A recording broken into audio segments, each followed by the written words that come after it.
welcome back, everybody. Now it's time for today's panel of opinionated women to talk about love, relationships, and what's happening in the world. It's time for some straight talk.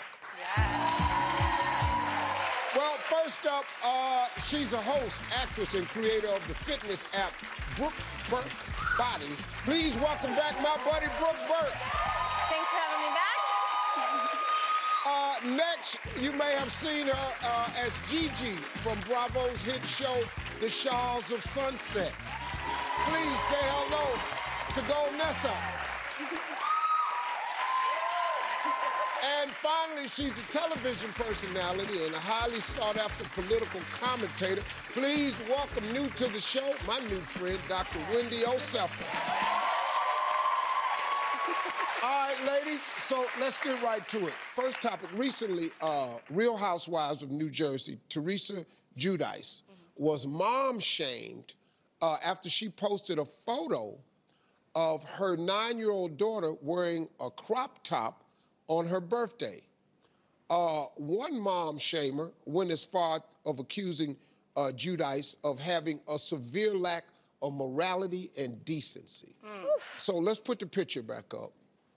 I don't see anything wrong with it. I looked at that picture the same way, and I thought, I don't see crop anything wrong. top, a little bit of belly. I mean, this is an interesting one. No. I have 3 daughters. Okay. So I have 11, 16, and 18, and they're all different. And I feel like, you know, these young ladies aren't quite fully aware of themselves yet, right? And their self-perception, as they get a little bit older, but they should be isn't it us that's assuming they're doing it to be sexy then?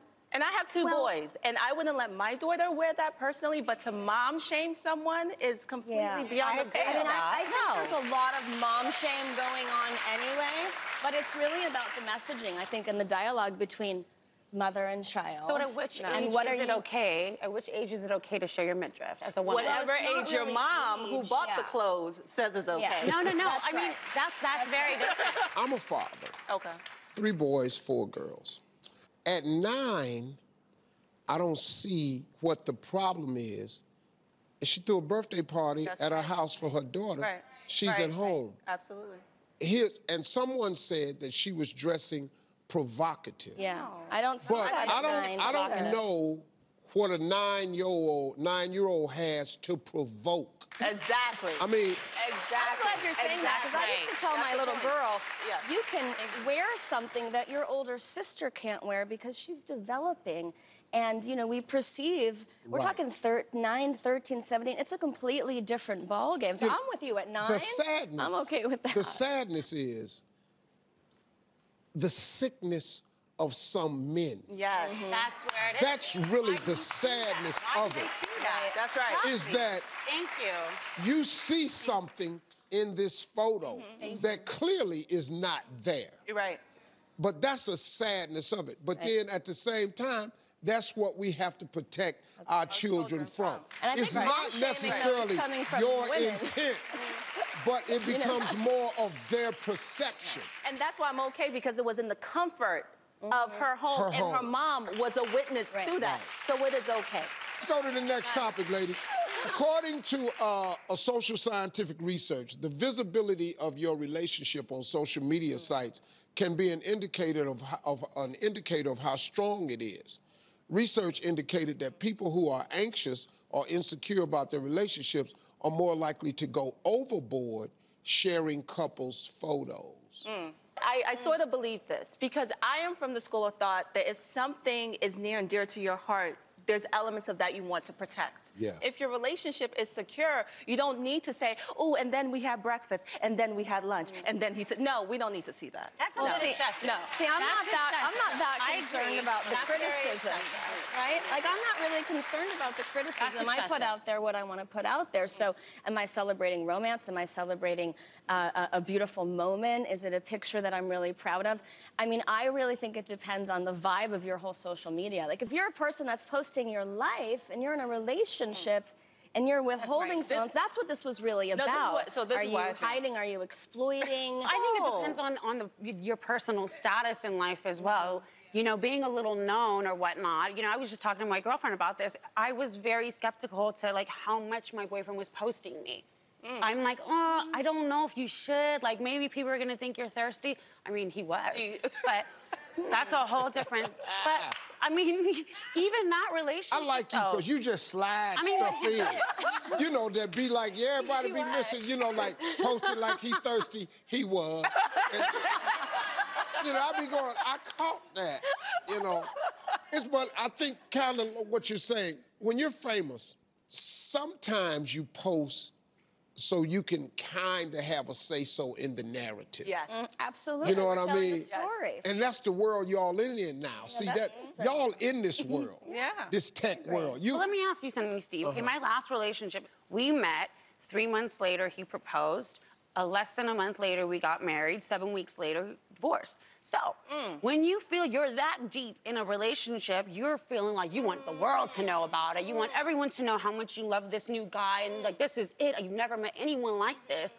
You post it. Here's the problem. That's what happens with social If you meet somebody in 3 months That's true. and then you're married, you ain't in too deep. That's what I was going to say. You all really didn't get to know each other. And then when you did get to know it, you found out some stuff that you didn't like. That's right. Yes. And so the only thing right there that you learn from that lesson is, you know, we got to slow it down a little bit. That's right. A little bit, a lot of it. Hey, a Bridezilla's insane list of wedding rules and regulations has people staring on social media. Should you adhere to the outrageous demands of a Bridezilla, or we gonna find out what the panel got to say when we come back? You don't want to miss this. Up next, wedding etiquette. It's just probably the smartest to not sleep with any of the groomsmen.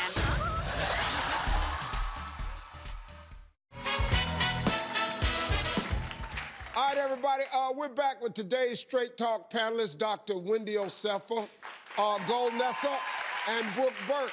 This is pretty good. All right, next topic. Now listen to this. Recently, a Bridezilla's shocking list of wedding demands went viral after a horrified wedding guest shared the list of rules on social media. Now, the list included these demands. Guests were strictly prohibited from wearing white, cream, or ivory. Female attendees were banned from wearing full faces of makeup and had to wear their hair in a ponytail or a basic bob. No one could speak to the bride, and everyone had to bring a gift valued at $75 or more to get into the wedding. Guess we can't go to that wedding, can we, ladies? This is outrageous. No, that's crazy. You can't speak to the bride? You can't speak to a bride. Who's putting their hair in a basic bob after I don't spend how much money on these bundles? Oh, no. I mean, there's a style and an etiquette. The white and the ivory, I get that. Okay. There's an etiquette of attending a wedding. You don't want to upstage the bride. You shouldn't wear white. I get all that. But dictating the makeup and the fashion and the hair. That's okay, here's my question. What does it mean when they say that you can't come in full makeup? What does that mean? This is what full makeup is. Right here. That means we can't go. But what it really means, and every woman knows what that means. What that means is, I do not want you to upstage me. Exactly. That's what that means. Exactly. That's what that means. Exactly. Or stand out in any way, which is why we want the simple bob, the hair in a pony, natural face. No. Yeah. See, Crazy. who is this woman? First of all, right? Do we know? I don't understand this. You want a $75 gift, but I can't speak to you? Yeah. Right. That's crazy. I mean, that's gutsy. So then what I'll do, I'll get to the door of the wedding and just throw my gift in there on the floor. Can't speak? This is my question. Who's marrying this chick? Right. Now, but let me ask you this, ladies.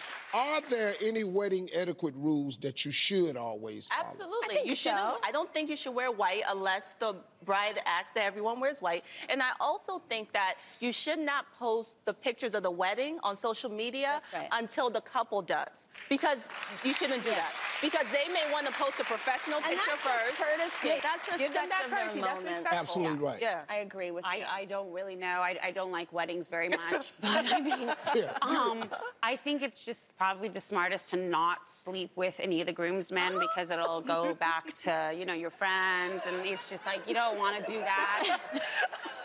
Steve and I are like... Maybe the next day. She said the next day. What? Okay. Wait a minute. Are y'all following this? Because I just feel like I blacked out a minute.